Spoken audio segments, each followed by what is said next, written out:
Hi everybody. It is so good to get to be with you this morning, even with the help of a little bit of technology. And hopefully not too long, we'll get to be there with you on Sunday mornings, get to pray with you, get to worship with you, get to go out to lunch with you, and maybe even have you pay. So that's coming up. We're really looking forward to that. The other thing we're looking forward to is next week we'll be filming from the Holy Land. And we have things to show you and things to talk about that we think are really going to be an encouragement to your hearts, and that's what's coming.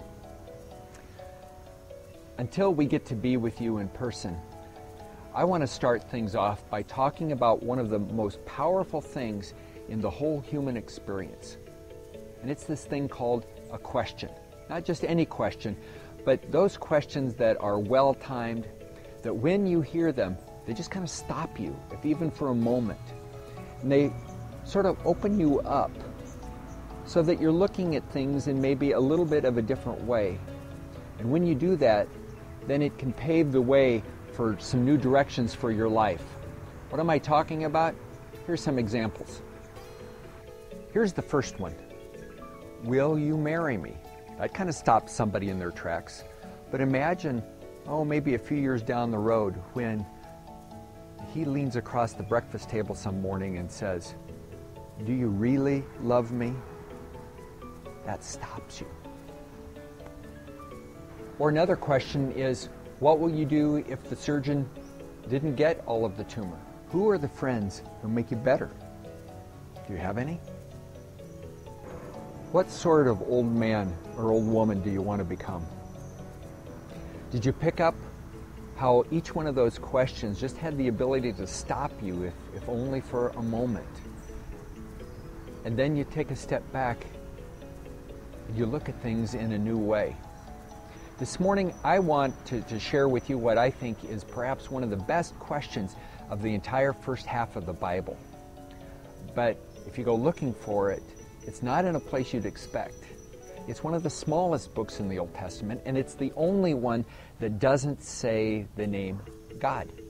The name of God doesn't even happen in the book. Which one is it? It's Esther. Now, they've made a movie about Esther. If you're part of the Jewish community, they even have a festival or holiday, Purim, all about Esther's story. This morning, though, I don't want to talk just about Esther. I also want to include in there her uncle Mordecai. Those two together, a fascinating question rises to the surface, and that's the one I want to talk about. Mordecai and Esther, they're outsiders. They don't fit. What happened is that years and years earlier, invaders came into Israel, took over the nation, and then exiled thousands of families. Some to like Babylon in Iraq, others to Susa in Iran. And that's where we find Mordecai and Esther. They're a long way from home. They're outsiders. They don't fit. Now when we meet Mordecai, he must have served in the military, because he does have a government job. He's a guard at a city gate. But that's it.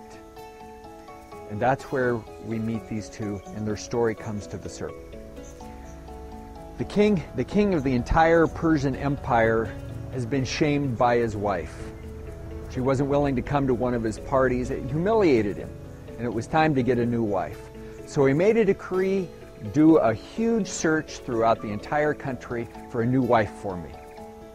And somebody suggested, "Hey Esther, you need to look at this. This is a possibility."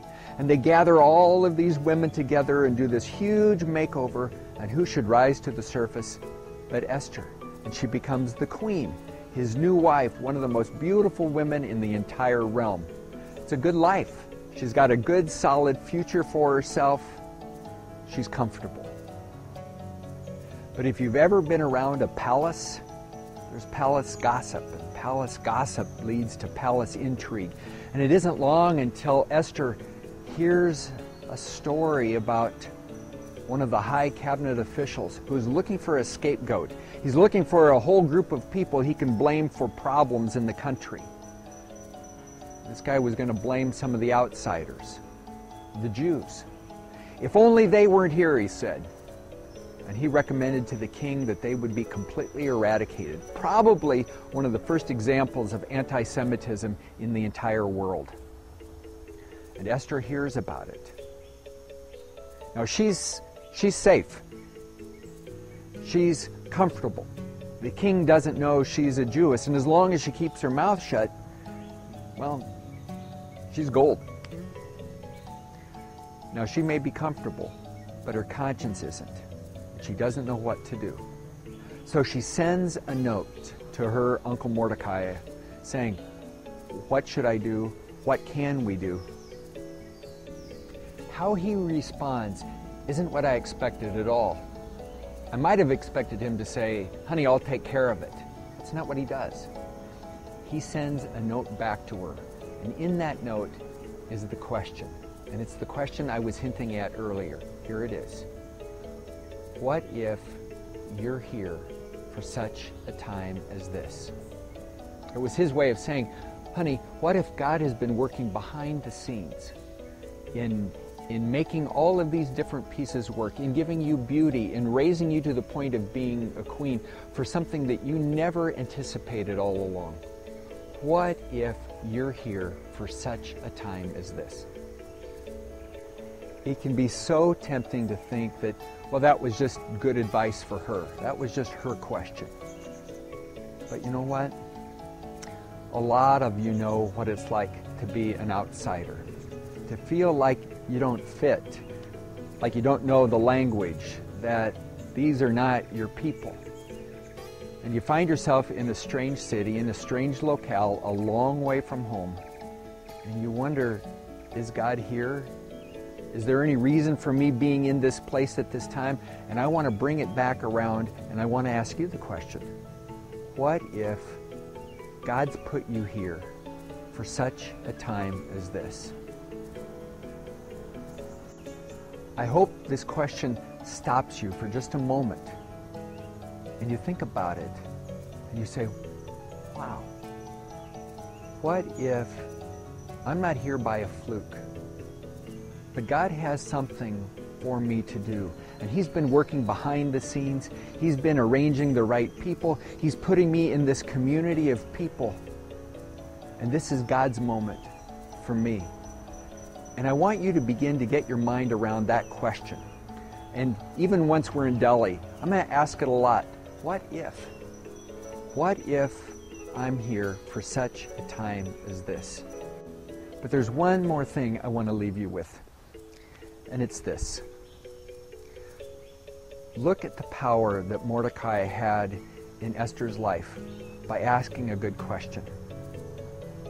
Is it possible that God may want to use you in somebody else's life to begin to ask good questions like that? Thoughtful questions, well-timed questions. Questions that invite people to stop and to look at all of their different options and maybe open themselves to the possibility that God wants to work in their lives and through their lives in entirely new ways. When we as an entire community of people begin asking what if to ourselves but also to each other, what God is going to do is going to amaze us. And Leanne and I just can't wait to be there with you.